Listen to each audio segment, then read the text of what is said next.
What is happening today? We are the podcast guys here for your entertainment. Hey everybody, welcome to the podcast guys. I'm Lauren. Don't drink, don't do drugs, don't gamble, don't smoke. So I cuss like a sailor to make up for it. And he's Keith. I'm 37 and a half years old. Yeah. I've got to tone it down a little bit. Lennon, Loren, Lennon. Hi, Lauren. LANDAU. Loren, Lennon, and LANDAU. Let's see if we got a little chemistry here. Hi, I've seen you on some of the shows, Lauren, and had lots of fun watching you abuse Keith. Thank you. I've been on some of the shows. How's my hair? Doctor, what should we call you? How should I introduce you? Who, me? Yes. No, doctor, Another doctor me. in the room? I'm not a doctor. I'm a marriage and family therapist, master's level. And how many years did you do that? 25. I'm I'm like everyone else, bored and wishing I could travel. And so where would you go next? You've been a bunch of places. Your last really big one was England, was that right? I've been to You went England to Britain? twice, and I go to New York City just about every year, and I really, really miss it because I go and I see as many shows as I can, and I have friends. And Israel. I went to Israel in January, right before all of this. So it really was very lucky that I got there before it hit. And I toured all the sites in Palestine with a tour group. It was an amazing experience. Where else? Okay, I want to get into this with you, and wait till I'm trying to pull something up here so I can actually look at you and not look like I'm ignoring you. You look like you're ignoring me. I'm feeling very... Yeah, I know. I want to pull something up here. I'm feeling very neglected. Oh. I'm sorry. I wasn't paying attention. Neglect? What were you saying? Here's our parrot, Rocky. Say hello, Rocky. Rocky. Say hello. Hello, Rock. Hello, Rock. Bye-bye. Bye-bye. Bye-bye. Bye-bye, Rock. Bye-bye. Bye-bye. Bye-bye, Rock. Okay, that's very funny. All righty.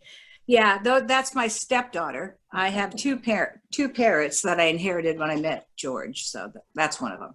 How does that work? How does what work? I mean, certain people hook up with others and inherit fleas, or, you know, they might get a little bit of light. How do you get two parrots with a guy? Well, he had them when I met him. Oh. I had to, he had to accept my son, and I had to accept his parrots. Okay. There you go. Are both sides resolved now? Yeah, pretty much. It was a little rough at first, but The son or the parrots? blended families can be very tricky, as you know from my childhood. You're kidding. All in-laws don't get along on both sides sometimes? Sometimes, yeah.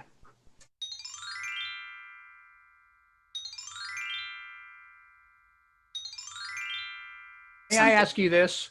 25 years, Dr. Lennon, marriage and family counselor, world Not a renowned. doctor. And I want to ask you a little bit about the times we're living in, because the three of us that have been around a little bit have seen things dramatically change. It could scare some people. For instance, all of my life, if you walked into a bank with a mask on, it was scary time. Now if somebody walks into a bank without a mask, it's like, oh my God, run for your life. You know what I mean? He's got a nose and it looks like it's loaded, you know, that kind of stuff. But honestly, for people that are watching the news every night, things have never been more political. We're in an election year. The extremes of liberalism and conservatism seem to be showcased each night, where I find most people are closer to the middle, like a bell curve. But what can you say to help people that are rightfully a little bit nervous with these times we live in? Yeah. And wearing masks and whatnot. And you see inconsistencies there too. Like Disney World's been open for weeks. Disneyland isn't. Same virus. I don't know. But the virus has like political parties now, and I think that's the problem, is that it's whatever you do in response to it now signals your politicalness, which is just crazy. But, back in 1917, I read a great article that they had the same problem with non-maskers. They had riots in San Francisco, and they fought each other about masks during that big flu. So, or 1919, whenever that flu was. So what I would say is, of course, follow the science and wear a mask at all times, and to be really good about letting go, as they say in AA, of what you can't control. Get Excellent fired up, advice. get angry, do what you can. I've been calling Wisconsin voters, Pennsylvania voters, but to really know what's outside your grasp and to be able to breathe and keep your corner of the world lovely, and to stand up to what's wrong and to, find little ways to do something that you feel good about. Drugs and alcohol are up, which, I totally support. No kidding. So, and I guess they're saying I don't drink, but I'm planning on starting. Yeah, exactly. Will you do it on the show? Do you mind? Me.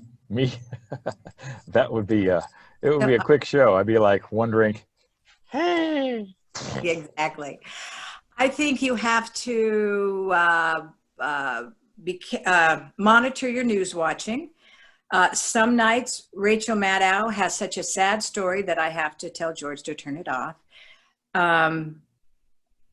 Try to exercise. I found creative ways of, doing yoga and exercising, all that stuff. But to monitor your consumption of the news and stay informed just enough, but, don't go too crazy. I don't read Twitter at all.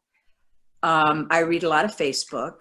I check the news every morning on all three lines so that I know what the enemy's doing. And then I put it away. So I don't know. I have a bubble. We have a bubble here in town of some close friends that we've seen and done some social things with since March that we all feel comfortable with. We do little outside parties, social distance. So don't isolate. It's so easy to isolate and get bored. Those are my suggestions. What do you think? Very nice. Very nice. I think she needs to get a TV show. This Seriously. is as close as we've gotten so far. We're When going you to get make it big happen. time, they'll remember us. Because I'm sitting here listening to this and I'm thinking about all these, these talk shows with, what is it? Who's the guy who talks like this with the mustache? Dr. Phil? Dr. Yeah. Phil. Yeah. Dr. Phil, you're so much better than him. Oh, thanks, you. I agree. Yeah. Yeah. So here we have the top 6 signs your date may not be having a good time.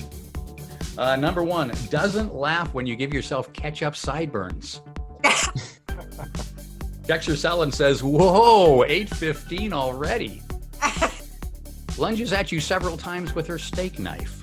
Here's this is a big sign that your date may not be having a good time when she doesn't even finish her Whopper. It's been 4 hours since she left for the little girl's room. Probably not coming back. I love this one. But the top sign your date may not be having a good time is as you drop her off, she says, do me a favor and next time call another escort service. And we throw the drum roll in there. Bye-bye. Bye-bye. Bye-bye, Rock. Bye-bye.